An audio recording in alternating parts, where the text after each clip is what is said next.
This video is brought to you by CatBeast.com. Design your own custom snapbacks and hats. What is going on, guys? JD from New York here. Thank you so much for stopping by the channel tonight. This is your official Monday Night Raw review for tonight's show, September 25th, 2017. This is the fallout from WWE No Mercy 2017 last night from the Staples Center in Los Angeles, California. If you guys want to go check my review for last night's show, it is live on the channel right now and doing very well. Thank you to everybody that came out and supported my No Mercy review and results video. 50,000 views and counting, over 2,300 thumbs up. You guys are absolutely amazing. If you guys missed that video will be linked within this video in the annotation. But tonight we're going to be talking Monday Night Raw and everything that went into tonight's show, man. Tonight's show, I don't want to say divided people. There's been saltiness on Twitter all day long stemming from No Mercy. There's just saltiness stemming from Monday Night Raw tonight. People kind of divided right now with current situations that are happening on WWE. We're going to discuss all of it. I'm going to try and make as much sense as I possibly can for everybody and give you guys my point of view about everything.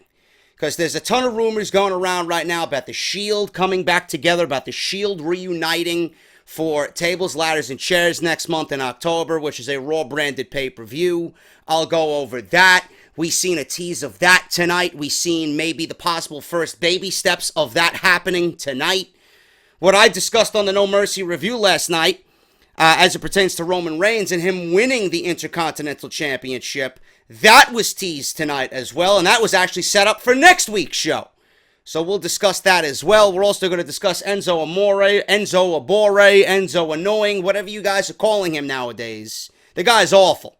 The guy is just awful. There was saltiness about that on Twitter today. People were actually happy that Enzo Abore won the Cruiserweight Championship. I don't know what planet these people emanate from, but there's nothing good about Enzo winning the Cruiserweight Championship.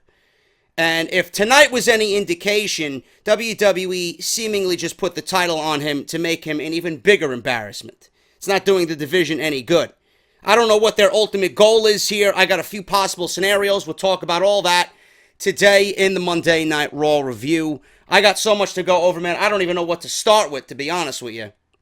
But if you guys missed anything, like I said, No Mercy in the video, in the annotation. Make sure you guys go and check that out. We talk about Off the Script this weekend.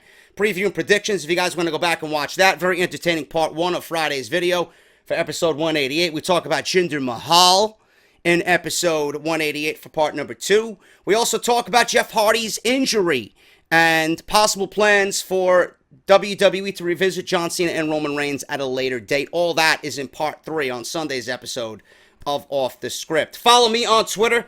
It is the place to be. JD from NY206. Hit that subscribe button down below. Turn on that bell for all notifications. And I want to thank everybody for showing love to my sponsors, man. Audible is giving you guys 30 days free to try their service out. 1 free audio book. All you have to do, if you guys want something for free and you guys want to support the show, all you got to do is go to audibletrial.com/offthescript. Enter your information. Use our link. You're going to get something for free just for tuning in to the Monday Night Raw review tonight. That is for all new listeners of the podcast. And we got a lot of them this weekend, man. We just hit 83,000 subscribers.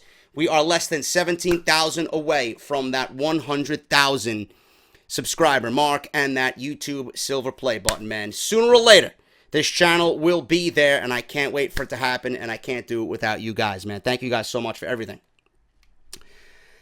Let's talk about Monday Night Raw, man. I do have some sound clips, as always. You guys enjoy that. I got one where Roman Reigns and The Miz conduct Miz TV. I got a segment that I really enjoyed with Mickie James confronting Alexa Bliss, the Raw Women's Champion, and I also got the closing segment for tonight's show with Enzo Amore and Neville, who probably cut the best promo of his entire WWE career tonight. So we'll go over all that on this video. But what I want to talk about first is Roman Reigns, man. I'm going to try to make the best of this as I possibly can. like I mentioned, man, there's a lot of saltiness on Twitter. And the one thing I love about the wrestling community is everybody is so passionate about everything.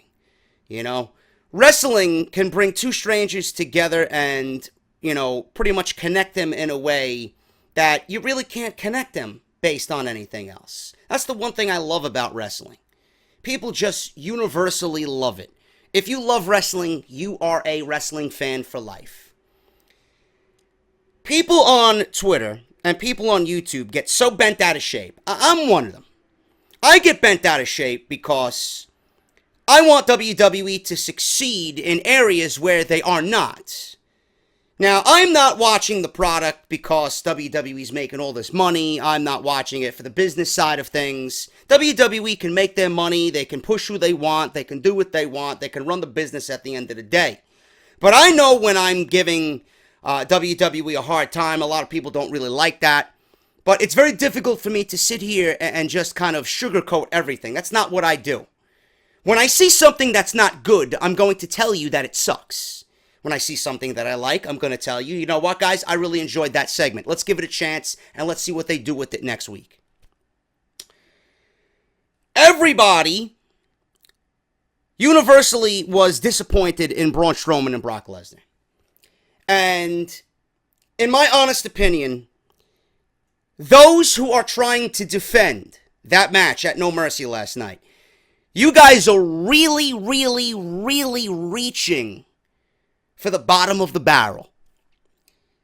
Those are the people that I really don't understand. I don't understand them logically. If you polled 100 people right now who watched that event last night, I think all 100 of them would give you the same answer. I was disappointed. WWE hyped this match up. And WWE, again, pushed their agenda, which made me nauseated tonight. You have Corey Graves come out on WWE tonight, on Raw, saying that it was one of the most brutal WWE championship matches, or championship matches in general, one of the most brutal main events that WWE has ever put on in the history of this company. I don't know what type of match that those people watched, but it clearly wasn't the same one that we watched on Sunday night. But people are trying to defend what we seen on Sunday night and try to turn it and spin it into a positive way. There's nothing positive about Braun Strowman versus Brock Lesnar. It was, and I wish people were open and honest with themselves. I wish people were open and honest with their fans like we are here. It was a disappointment. There was nothing redeeming coming out of that match. You're not going to try and sell me on Braun Strowman versus Brock Lesnar about telling a good story, because there was no story in the match.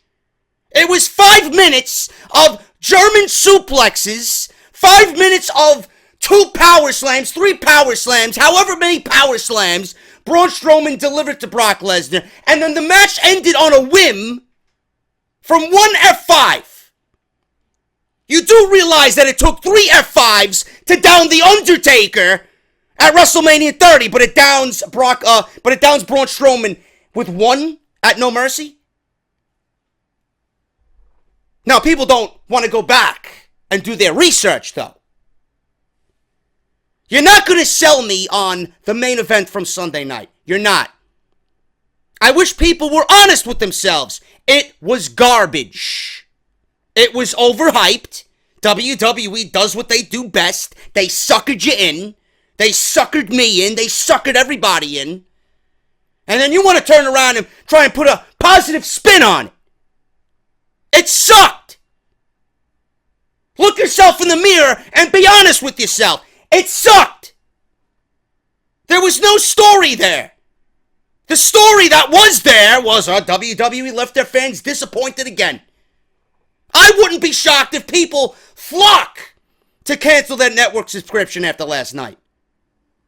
We don't watch Braun Strowman and Brock Lesnar to go in there and put on a Bret Hart versus Mr. Perfect-esque wrestling match. We don't. I don't care. if the match went 5 minutes. But if the match is going to go 5 minutes, I want to see buildings burning down, I want to see a total blackened sky, and I want to see fire and chaos and destruction in those 5 minutes. I don't want to see Brock Lesnar and Braun Strowman confined to a wrestling ring, pulling out power slams and suplexes, and then one finishing move, and then, you know what, I'm going to call it a day. You're happy with that? I'm not. I feel cheated. People were universally disappointed in everything that main event was last night. Then you got WWE coming out on Monday Night Raw saying it was the most brutal main event that they've ever seen. Are you fucking kidding me?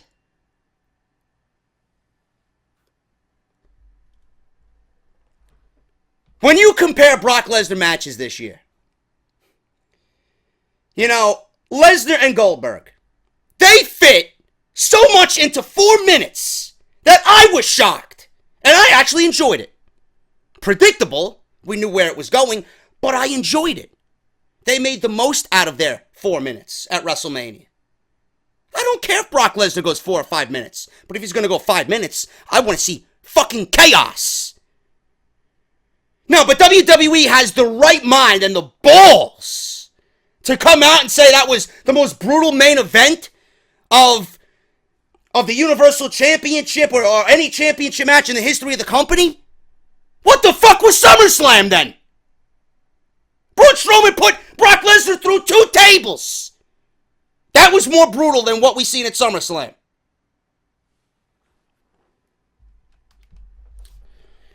The reason why people are universally disappointed in what we seen in the main event of No Mercy last night is because it does one thing and one thing only. Okay? Now, I don't sit here and express to you that I'm right every single time. But I have a good inclination here. I have a good feeling here of WWE's political agenda for the rest of the calendar year going into WrestleMania 34. You know, a lot of people, those that are reaching for the bottom of the bag here, scraping for crumbs, they feel like the match that was the main event of No Mercy was so short because WWE is trying to sell you on another match. They're looking to get more money out of you and kept it short because they want to book another match between these two. Dead right there. You killed yourself right there. You killed yourself right there. Number one, there will not be another match between Braun Strowman and Brock Lesnar. Number two, why should there be? Last night's match was the most important match of Braun Strowman's career. If you do the match again, it is not even going to be a tenth of how important that match was last night. Because the match last night should have been the end-all, be-all. Strowman should have walked out the WWE champion. That's what should have happened. That made the most sense. Not only for Strowman, not only for Lesnar, but for the entire show that is Monday Night Raw.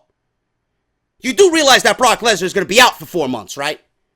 You do realize that.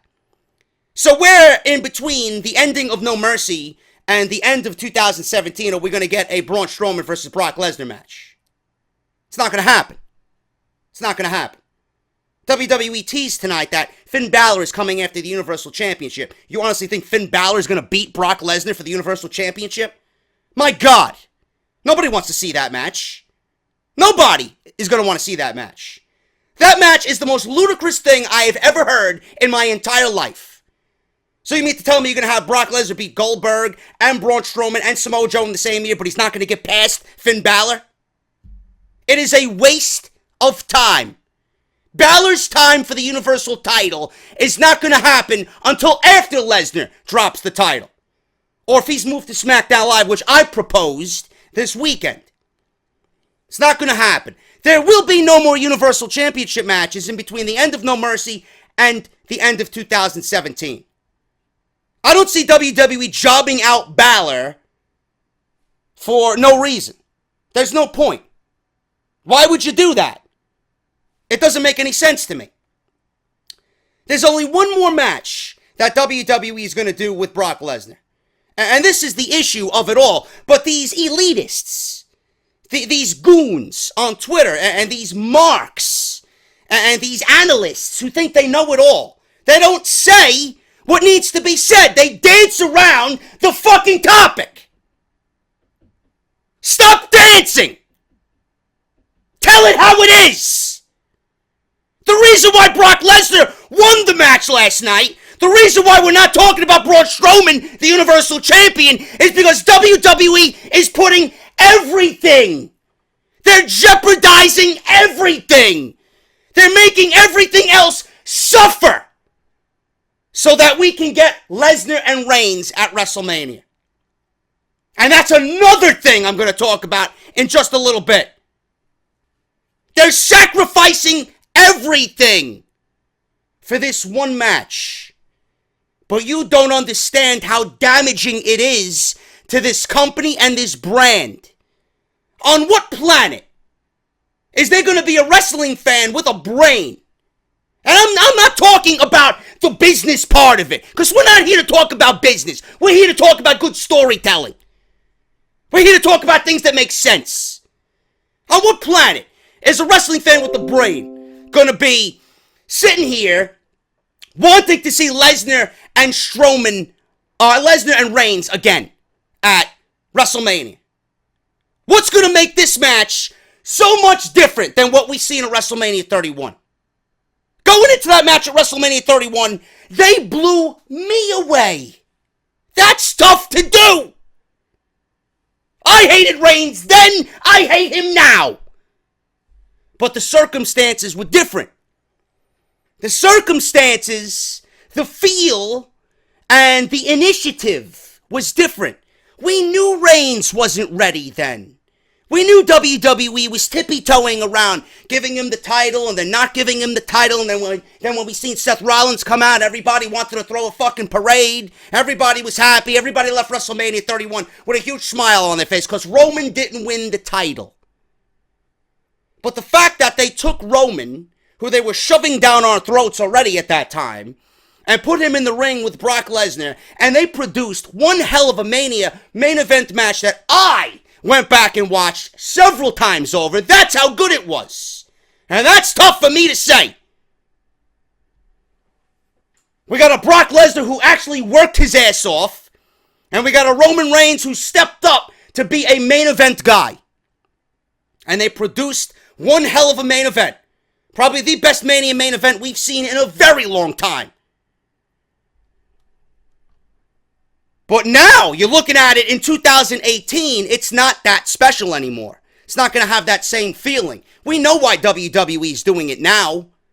So the way I see it, people are looking at this Strowman match at No Mercy as ultimate disappointment. Because you hyped it up to be something that it was never even going to come close to being.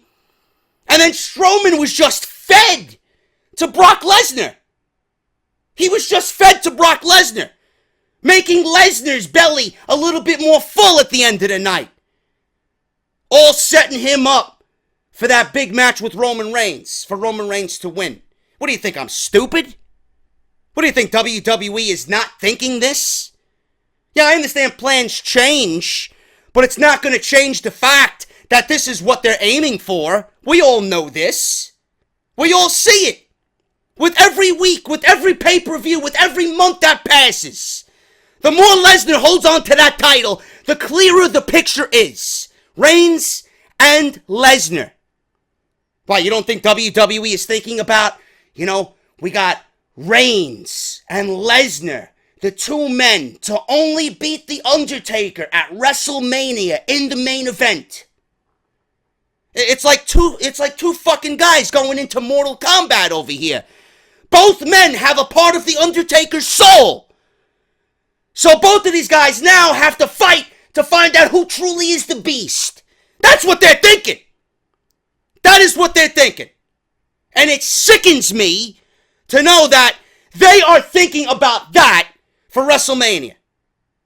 It's not going to be the same as 31. Nobody wants to see it. That's a dreadful, that's a disastrous main event for WrestleMania. That's a mistake. That's a mistake. An absolute fucking mistake right now. And you know that's where they're headed. So I don't blame people for being disappointed in No Mercy's main event. We got something. That's the best that they can come up with. You're going to reach for the cookie crumbs at the bottom of the jar, and you're going to find something positive to spin on that match. You were happy with that match? I wasn't. The entire landscape of social media groaned collectively when that F5 was done. 1, 2, 3. Garbage. And we know why it was done. Now, the other half of this WrestleMania main event, Roman Reigns. Let's talk about Roman Reigns, right? Roman Reigns beats John Cena last night at No Mercy. He's now the man. Did you guys watch Raw Talk with John Cena?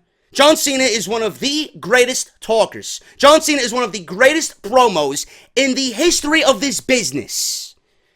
With what he said on Raw Talk, I take back everything about John Cena. I don't know if he willingly went out there and just wanted to put this guy over in the most disgusting way possible, or if this was directed from Vince McMahon to go out there and just add mountains of sugar on top of this cake. My God, it was absolutely disgusting.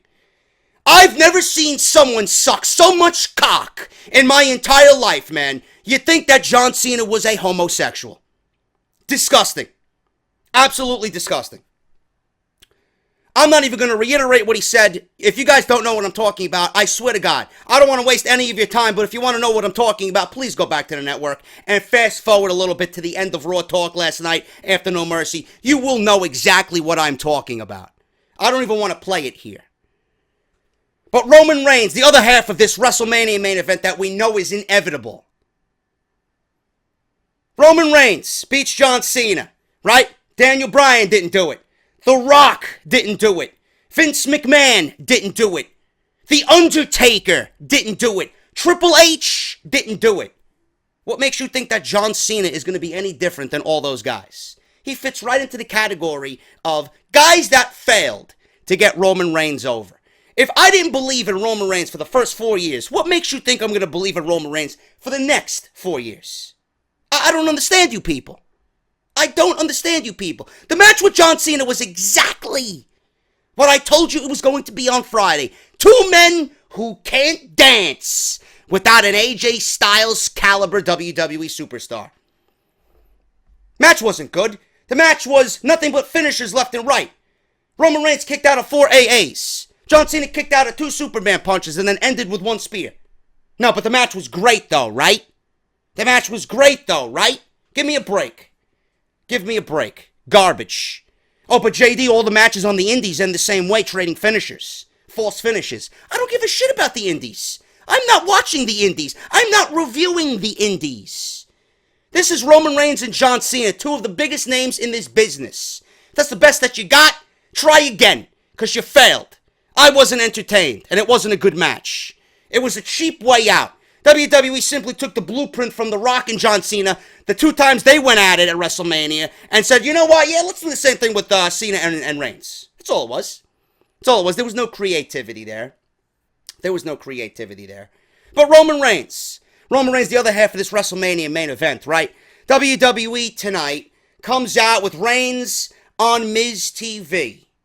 So they start the show with The Miz and Roman Reigns, and here I am thinking, one thing, are they going to set up a match for Roman Reigns to take the Intercontinental Championship off of The Miz? We didn't get that tonight. That was actually planned for next week. So WWE is waiting a week to prove me right. I don't mind waiting a week, because I know I'm going to be right regardless. But the way this show opened up is with Miz TV. What I'm going to play for you right now is the section from WWE's YouTube page with The Miz just going at it with Roman Reigns on Miz TV to open Monday Night Raw. Roman, wow, what a year. I mean, you beat and retired Undertaker at WrestleMania. And then you had an equally impressive victory last night against John Cena. And on Raw Talk, John Cena said about this match that it was a passing of the torch moment. How do you feel hearing that come from a person like John Cena? Since you're pretty long-winded, I'm going to cut to the chase and tell you I respect John Cena now. The fact is, he did it for 15 years. He held the fort down for 15 years. There's not another guy, there's not another top guy that can say that. So yes, I respect John Cena. And that's why I'm proud to say that I beat John Cena last night.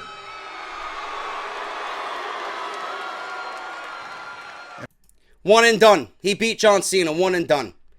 You know? I look at it, and it's like, that's it?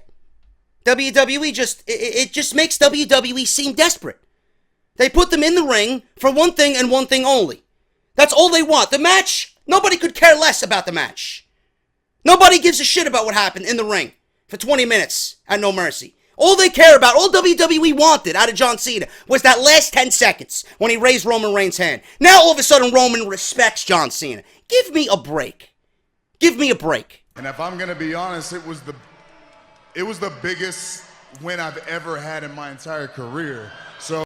So to say that you were at WrestleMania in the ring with The Undertaker, beating The Undertaker at WrestleMania, that was a bigger win at No Mercy than the one you had over The Undertaker. The one that you've been bragging about for months now. I'm the one who retired The Undertaker at WrestleMania. Last night was the biggest match of your career, though, right? Give me a break. So you weren't the only one celebrating all night. It's been a long night. I don't have a lot of sleep. My back hurts from the match, and I really don't understand why I'm sitting here talking to an idiot like you. An idiot like me. I mean, why would Roman Reigns talk to little old Miz? Because you're the guy. You know who the guy is? The guy in the ring with the championship. Because at No Mercy, I single-handedly retained my Intercontinental Champion, making the most prestigious and honorable title in all the WWE. Negative. I proved exactly what I said Jason Jordan is. A loser. Yeah, I'm that guy.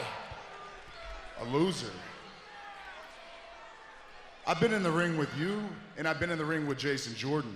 And I'm telling you right now, he's a thoroughbred, and you could not beat him one-on-one. If it wasn't for these idiots helping you all the time, you wouldn't have won last night. Matter of fact, why don't one of y'all help me? Why don't y'all run back there and grab me a beverage or something?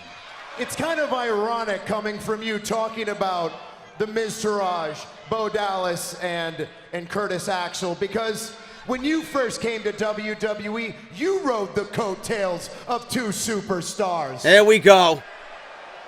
And if the Miz Taraj was around 5 years ago, nobody would remember the Shield. Do you know what would happen if the Miz Taraj faced the Shield? We would whoop y'all's ass, no problem. Bro, it would be terrible for you. Are you kidding me? This makes me fucking sick, dude. And you're not gonna get it because Dean and Seth are doing their thing, and I'm doing mine. And I have my own direction. The Universal Championship. So that means I'm coming after the beast.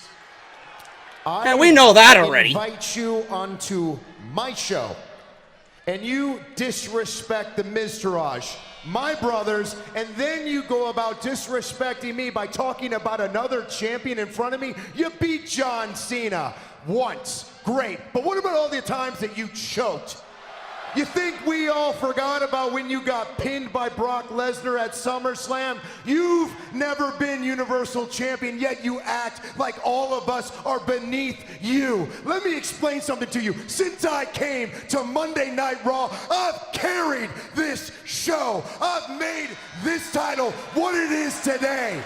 And this is the title to have, and I am the man to beat, and I will not be disrespected. This is the title to have. Just remember those words. There's a reason why The Miz is saying those words. It's because that title is going to Roman Reigns. Believe me. Believe me. All right, let's do it. Do what? Let's run it. Let's fight. Roman, I have a pregnant wife at home who needs me very much, so I thank you for the show. Thank you, everyone. Mr. Raj, let's go. Tell Maurice you can be home a little late tonight because I love the idea of a match between you and Roman Reigns tonight. Oh, yeah. That was the way Monday Night Raw opened. That was the way Monday Night Raw opened. Monday Night Raw continued on with The Miz and Roman Reigns. Okay? Roman Reigns beat The Miz with a spear. After the match, Roman Reigns tried his best to fight off the Miztourage. He ultimately was downed by all three men.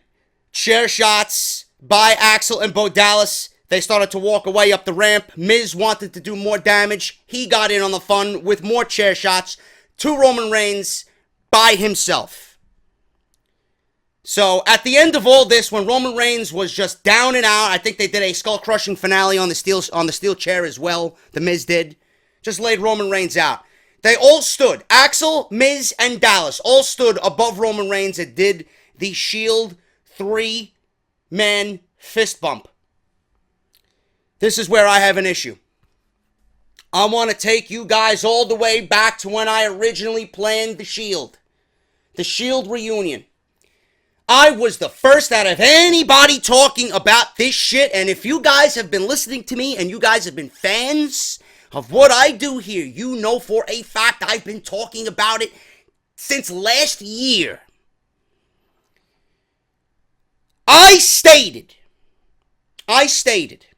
that the WWE should get the Shield back together in a memorable program where it would do them the benefit, where it would do them the favor of getting Roman Reigns over in a organic way if they want him to be a babyface.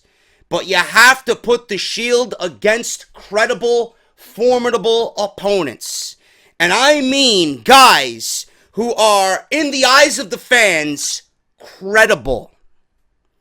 That's how you would have got Roman Reigns over as a babyface.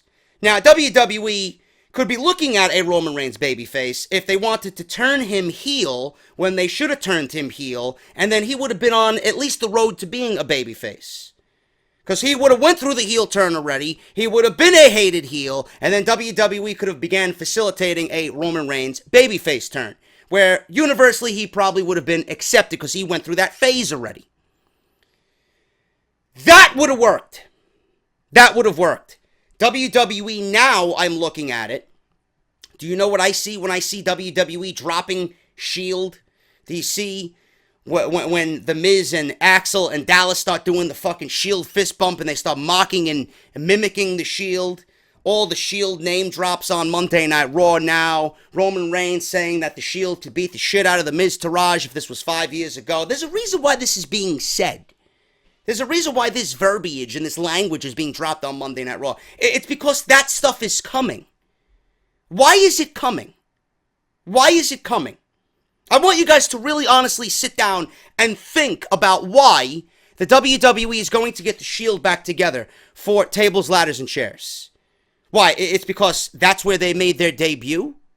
Is that where they made their debut? WWE is going to sell the Shield on nostalgia from several years ago when they made their debut at TLC? Because the way I see it now, WWE is merely using the Shield as a promotional tool to sell tickets to an event that's not going to feature Brock Lesnar, to an event that's not going to feature their $6 million man, to an event that's not going to feature their Universal Champion. Brock Lesnar's going to be out the rest of the year. So WWE is using the Shield as a promotional tool to place them on a TLC show because they are the ones who are really just sinking this ship and putting all their efforts into what I just discussed 15 minutes ago. You're putting all your efforts into a WrestleMania main event with Roman Reigns and Brock Lesnar, and now you're going to feature the Shield on this show to sell tickets because you have to wait for Brock Lesnar to come back next year and begin his WrestleMania season, to begin that push to Roman Reigns and that main event to WrestleMania. Do you understand how ludicrous that is? That WWE is sabotaging everything for this one match. They are sabotaging everything for the remainder of 2017. They're sabotaging a special moment so that we get Roman Reigns and Brock Lesnar at WrestleMania 34. Do you see how fucked up that sounds? I want to see one person tell me that I'm wrong with that just fucking bombshell right there. I'm not. I don't know how you guys think about it. Some of you, the Shield was never your cup of coffee. The Shield was my cup of coffee. I love the Shield. The Shield is one of the most influential factions in WWE history. Okay?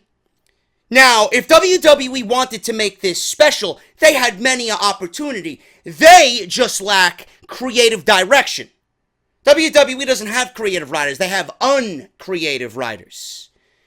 The Shield should have been brought back for a memorable year-long storyline.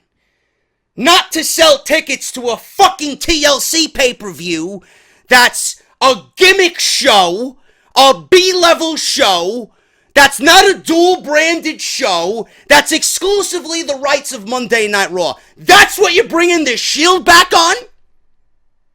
You're putting them against the Miz-Taraj. The Miz-Taraj ain't formidable opponents. Now, before anybody starts jumping to conclusions here, yeah, Axel and Dallas will finally be in something of importance here. But you gotta understand, The Miz has been booked like shit. The IC title's been booked like shit. Whether you want to agree with me or not, it has. Because the IC title means nothing. Axel and Dallas have been booked like shit. They're nothing but background players. They're supporting background players. So you mean to tell me that Roman Reigns and Ambrose and Rollins are gonna be battling the Miz-Taraj? If this was your idea, the Miz-Taraj should have been built up as the most dominating faction on Monday Night Raw since their inception. Axel and Dallas should be the ones who have the tag team championships, not Ambrose and Rollins.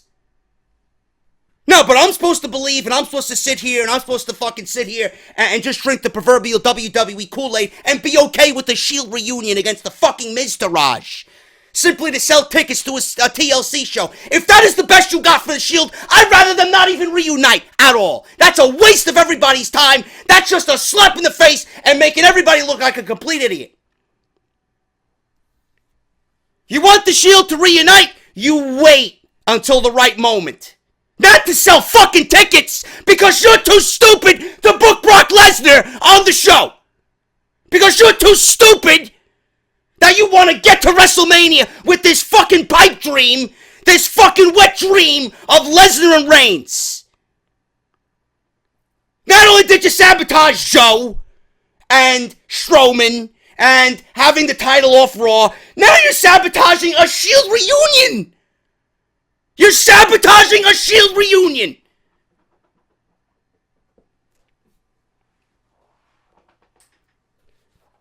You want the Shield reunion to be right?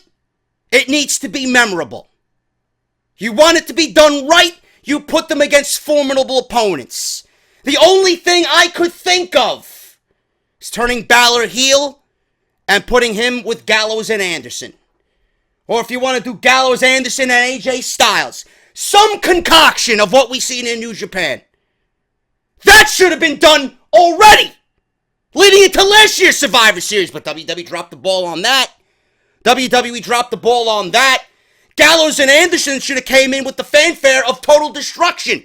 They should have owned that tag team division for months They should have owned that tag team division. AJ Styles should have never debuted at the Royal Rumble. He should have debuted on the Raw after WrestleMania. And he should have been there with the idea of taking over Monday Night Raw with Gallows and Anderson after Reigns won the WWE Championship. Bullshit. Absolute bullshit. How you dropped the ball on that. That's when the Shield should have came back. Styles and Anderson and Gallows should have owned Monday Night Raw. They should have left buildings crumbled, blood shed. You should have included a Finn Balor in that faction.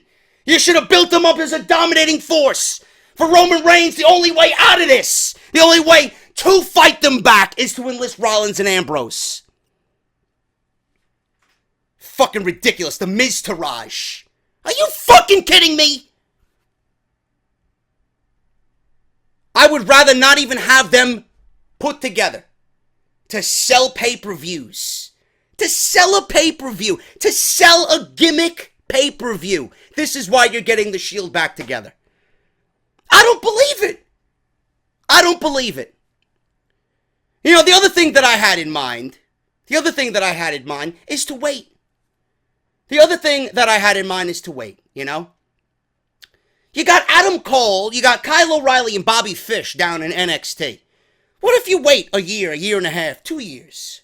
Reigns, Ambrose, and Rollins aren't going anywhere. What if you got the Undisputed running roughshod in NXT, and you bring them to the main roster, and you develop them as a full-fledged faction? Not only do they take over NXT, but when they come to Monday Night Raw or SmackDown, they take over fucking Monday Night Raw too. Wouldn't you much rather see the Shield versus Adam Cole and the Ring of Honor guys? No, but the Miz Taraj sounds much better though, right? The guys who have no credibility in Axel and Bo Dallas. The guys who were sitting in Titus Catering for 2.5 years. And then the Miz, who is not a main event guy, who doesn't belong in the main event with any main event guys, who's not a good in-ring performer at all. He's not. He's the Intercontinental Champion by default. That's who you're putting the Shield against. Now, I could be jumping to conclusions. My rant could be fucking pointless at the end of this thing. But there's no reason why Axel, Dallas, and The Miz are doing the Shield fist bump if it's not going to lead anywhere. So WWE is sabotaging a proper Shield reunion to merely sell pay-per-view tickets because they want to get us to Lesnar and Reigns at WrestleMania 34. Who's going to win the Royal Rumble?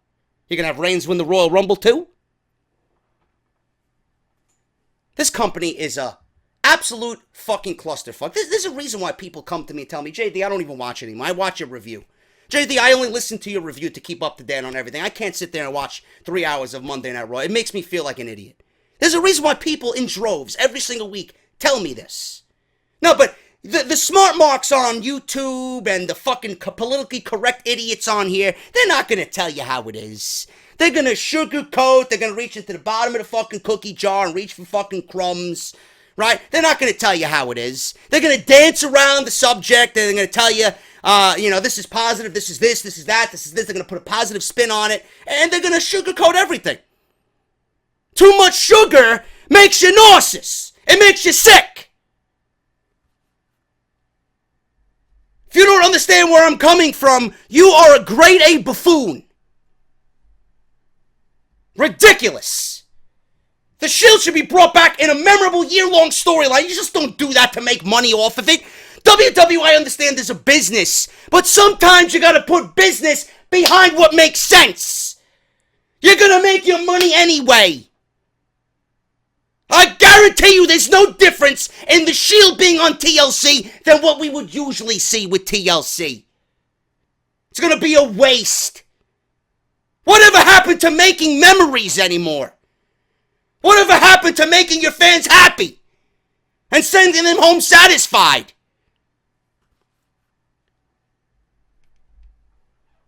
Absolutely absurd, man. Absolutely absurd. I don't even know what else to talk about. I really don't. And then you got Ambrose and Rollins, the tag team champions. They don't have any direction either, so they're going to get lumped into this thing just because the WWE wants to sell us on a Shield reunion for TLC. There's no more tag teams in the division anymore. Jeff Hardy, WWE just came out and said Jeff Hardy needs rotator cuff surgery. He's going to be out indefinitely. So now that's another team down. Cesaro, who the hell knows when he's going to come back and be able to compete? He was diagnosed. He didn't have any broken teeth. His teeth actually got lodged 4 millimeters into his gum. Who knows how long he's going to be out? WWE has no direction for Ambrose and Rollins. Where does Braun Strowman go from here if Lesnar's not going to be on TV? He was seen destroying Kurt Hawkins tonight. He power slammed him through the fucking Titantron, through the LED panels on the stage. You know, if WWE wanted to do something different, you know, they could have gave me a Bray Wyatt Braun Strowman team in the meantime and have them fight for the tag team championships against Ambrose and Rollins. That makes a lot more sense than putting them against Sheamus and Cesaro again. Or putting them against some other random team. That doesn't make any sense, or that's not formidable, you know? I don't understand that. Ambrose came out of nowhere and fought Braun Strowman tonight in a match that was actually better than the main event of No Mercy. And now Rollins next week is going to be wanting a one-on-one match with Braun Strowman. What's the deal with Braun Strowman now? What is the deal with Braun Strowman? Is Braun Strowman going to find a partner and go after the tag team titles? Nobody knows. It's just all up in the air. WWE seemingly just booked this show while taking a shit this afternoon after lunch. Yeah, we'll do this, what else we got on the roster, we'll do this. It's like, it was pieced together. Show was pieced together in like 15 minutes. That's the way it felt tonight. I don't get this. Yet people want to sit here and tell me that I'm too critical.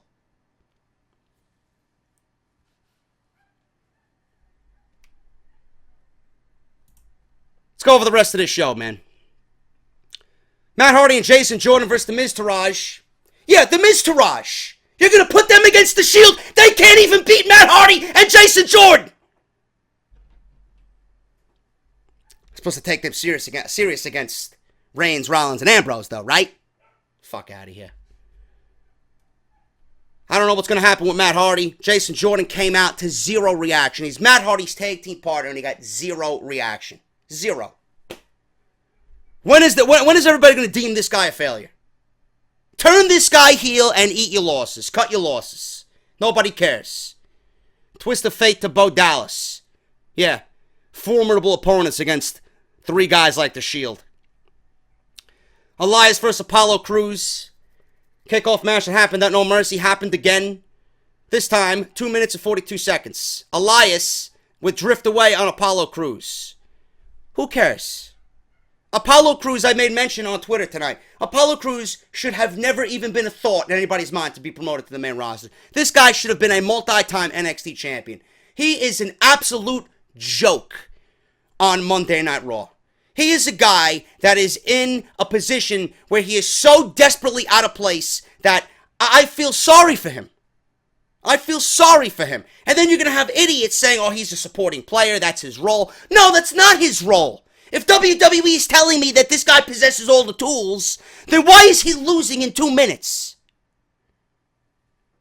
Move him down to NXT or don't put him on television.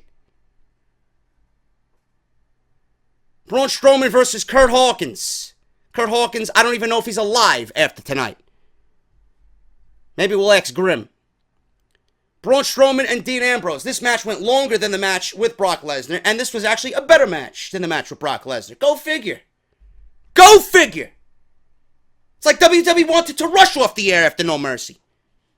But this match was better than what we seen last night in the main event. How are you people okay with that? How are you okay with that? Braun Strowman beat Dean Ambrose with a running power slam. Did you expect anything else? Now Ambrose lost. Rollins wants a crack at him. Alexa Bliss is in the ring. This was probably the highlight of the fucking night. Mickie James comes out and wants to talk about Alexa insulting her on Raw Talk. Now, I didn't watch that, but I got the clip for you guys. We're going to play it here because I thought this was a very good promo that I thought people in the arena tonight in Ontario, California actually enjoyed. And it's about time that Mickie James has been given a role where she can feed off the audience instead of having her come out to fucking crickets. This is what Mickie James said to Alexa Bliss on Monday Night Raw. You cleaned out the entire women's division? Seriously? I mean, sure, you had a great night last night, but the way I see it is, I wasn't in that match, was I?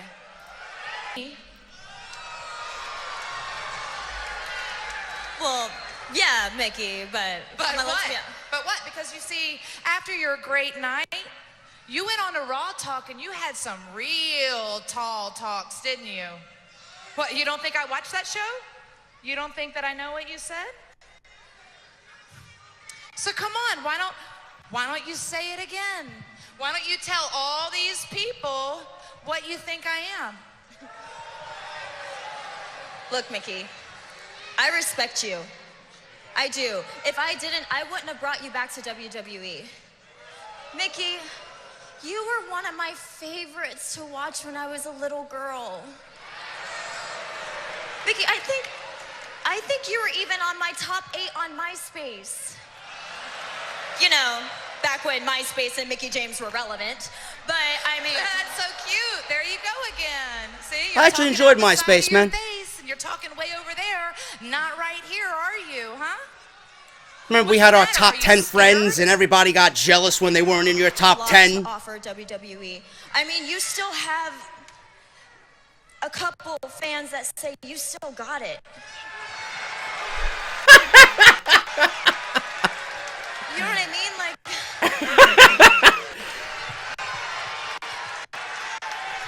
I mean, they're talking Alexa's such a bitch, man. This is where she shines, They're you know? talking about your personal appearances in charity, but you know, Mickie, it is so great that your demographic has someone to represent them. That's awesome. It's just... Mick, in the ring, I respect you, I do. But I don't want to see you break a hip. That's just downright disrespectful, man. Mickie James is very beautiful for her age, so man. She's not even old. You know? How old is she? Look, Like 36, 37? Alexa, little girl. The last thing I need is you, of all people, to sit here and run down my accolades or tell me what I can and can't do, because you see, I know who I am, honey. I'm Mickie James. I am a 6-time women's champion. I have broken bones, I have broken hearts, and I have broke down barriers for women in the WWE, all before you were wearing a training bra.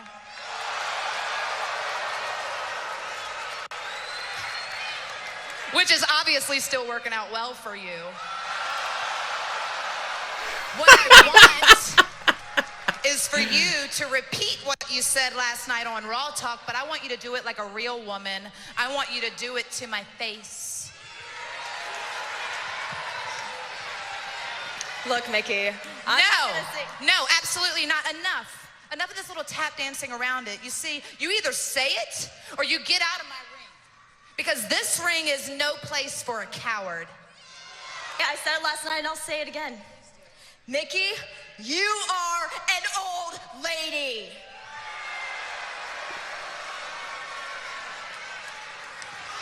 Oh, man. Enough is enough. Mickie didn't want to hear anymore. 2 punches to the face and a super kick. So that was that, man. It looks like we got our, I guess, buffer match before Asuka makes her way to the main roster. And I mentioned this on my No Mercy review last night. Like I said, if you guys want to go check that out, link is in the annotation within the video. I think the proper way to book Alexa Bliss and Asuka is to have Asuka win in like 30 seconds. Boom, done. Have Asuka run as the champion and keep her undefeated, man. The only thing I don't like here is that Mickie James has done nothing to even warrant a title match. She could say whatever she wants about Alexa Bliss, but she has to work her way to a title match. You're not just going to come out, talk trash, and then have a title match be booked. It's not really logical to me. But this is WWE. I don't expect logic. I mean, logic doesn't really exist in their vocabulary. But this was a damn good promo by Mickie James. This really was. Alexa was a very good catalyst. I really enjoyed this segment. But are the fans going to keep interest in what they're doing here? I hope so. Because Mickie James is very valuable. She's very talented. And I'm sad to see her waste away coming over to Monday Night Raw, man. She hasn't done anything this year. This is her first full year back in WWE, and she's done nothing. She is too good to be wasting away like this. So find something for her to do and maintain that. I really want to see all of these women put in situations and be used. Because there's no reason why you're signing these women to come back and you're not going to do anything with them. This was a very good segment by Mickie James. At least we now know what the buffer match is going to be for the in-between, now and between TLC, when we see Asuka debut. Seth Rollins and Sheamus. Seth Rollins beat Sheamus with a wind-up knee at 4 minutes and 12 seconds. I don't know what they're calling his knee. The V-trigger knee, the King Slayer. I don't know what they're calling it. Whatever the case may be, Seth Rollins wins. We had Cesaro come out. He was all stitched up. He was in a suit. But he really didn't get involved because he was in a massive amount of pain. He's going to get his teeth done and worked on Tuesday. So I don't know how long he's going to be out. But Seth Rollins beat Sheamus tonight with his V-trigger knee, his Kingslayer knee at 4 minutes and 12 seconds. Really nothing there. Just, again, a continuation of WWE laziness from the pay-per-view. It's like this show was booked in fucking 15 minutes. Miz versus Roman Reigns. This match went to Roman Reigns with a spear, 9 minutes and 50 seconds. After what I told you guys in the beginning, the Miz Taraj beat down Roman Reigns. Skull-crushing finale on the steel chair. Axel and Bo Dallas got steel chairs to the back of Roman Reigns. Miz chimed in with his own steel chair shots to Roman Reigns in the back. They did the Shield fist bump. So it is what it is, man. You guys heard my rant. Take that as you will. Goldust versus Finn Balor. Goldust went heel, apparently, on Finn Balor. Finn Balor said something about, him wanting a Universal Championship match now that Bray Wyatt has pretty much run through Goldust and then met the man at No Mercy, and he lost to Finn Balor at No Mercy. Goldust seemingly took offense to whatever Finn Balor was talking about here and turned on Finn Balor in the back. Balor tried to apologize. Goldust attacked him, threw him into some production crates. So, of course, we got a backstage attack. We got a match. Finn Balor wins with a coup de grace. Decent showing for Goldust. I enjoyed it. But the thing I did not enjoy is the lights went out, and it looks like we're getting another Bray Wyatt match with Finn Balor because Bray Wyatt didn't show up, but he has the whole world in his hands played on the PA system. So I don't know what the fuck that means. It means that WWE, again, is booking Bray Wyatt and Finn Balor for absolutely no goddamn reason. Move Finn Balor to Monday Night, or from Monday Night Raw to SmackDown Live, or just get him out of this fucking thing completely. It's a waste of everybody's time. There's not much more these guys can do. I don't even know why they're fighting at this point, and it's just a waste of everybody's time. Emma and Nia Jax versus Bayley and Sasha Banks. I really wasn't even paying attention to this match, to be honest with you. Bayley and Sasha Banks beat Emma and Nia Jax. Bayley to belly to Emma. Everything breaks down. Nia gets double teamed on the floor, including a posting from Bayley. Bayley gets the Bayley to belly on Emma and puts Emma away at 8 minutes and 35 seconds. So Bayley gets her win back from being pinned at the pay-per-view. And then finally, at the end of the show, Enzo comes out and he is attacked by the cruiserweights. I don't even want to talk about this, to be honest with you. I'm not even going to play the segment because I have 6 minutes here of audio I don't even care for. I really don't even want to play it. It's Enzo cutting down Neville, and then Neville comes in and cuts the promo of his career, saying that pretty much Neville saying that Enzo's a joke. Neville was saying that, he is making a mockery of the Cruiserweight division. He wants his title back, yada, yada, yada. Enzo was bragging about, him and his merchandise checks, and he was saying that Neville has satellites for ears and how Neville looks like Gollum and he wants his precious. All this other shit. Just a bunch of shit coming out of Enzo's mouth. At the end, Neville beats the shit out of Enzo. Enzo seemingly had a written document from Kurt Angle saying that none of the cruiserweights could attack him because he was, afraid that they would, pretty much retaliate after him winning the Cruiserweight Championship. Neville really didn't care. Neville took the letter and ripped it up, kicked Enzo in the face, beat the shit out of him. He threw him into a setup prop that was in the ring. Enzo brought down this jersey that he retired that was behind a glass frame. Neville threw Enzo into that. Neville eventually gave Enzo a beautiful red arrow off the top rope that he nailed perfectly. Cruiserweights were all on the stage. They were clapping. They were clapping for Neville. I don't know what this means. This means one of two things. Number one, Neville is being moved on to bigger and better things, and he's moving out of the Cruiserweight division.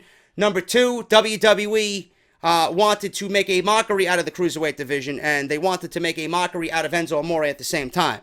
So WWE clearly still loathes and hates Enzo Amore, even though he is the Cruiserweight champion. So I don't really get why they did that with the Cruiserweight championship around Enzo's shoulder. I really don't get it. If you wanted to continue to embarrass him, you could have did that without having him beat Neville for the Cruiserweight championship. So does this really mean that Neville is moving away and moving on to bigger and better things? It really didn't make any sense. At one point, I was hoping for a Nexus beatdown here. I was hoping all of them just destroy the entire ringside area. They beat down Enzo and they walk out of WWE and 205 Live is canceled. That's what I was hoping for here. But this was awful. There'll be some goon in the comment section. Oh, but JD, the Cruiserweights were in the main event, man. This show sucks. Cruiserweights suck. Raw sucked. Everything about WWE's logic sucked. How's your Monday Night Raw review, man? Really nothing else to talk about. A fallout from No Mercy? No, not really. No Mercy was nothing special. And this Monday Night Raw really didn't build upon anything, man. It's like WWE booked this show in 15 fucking minutes. Let me see how many people get salty about what I talked about in this review. You guys know I'm right. You guys know I'm right, man. Don't give me that shit. Nobody else is going to say it. That's why you all come here and listen to me. That's your Monday Night Raw review, man. Thank you guys so much. I'm out of here. Sweat my balls off. I'm going to enjoy a nice cold beverage. Going to relax, play some Destiny. I'll see you guys tomorrow. Tomorrow, I'll be streaming The Walking Dead Telltale tomorrow afternoon. Then we got SmackDown Live. But if you missed anything this past weekend from No Mercy, everything you need is linked within the video. Go and check it out in the annotation. Follow me on Twitter at JDFROMNY206. Hit that subscribe button down below. And I will see you guys tomorrow with more great content right here on the channel. I'm JD. Have a good night. And I'll see you guys tomorrow for SmackDown Live.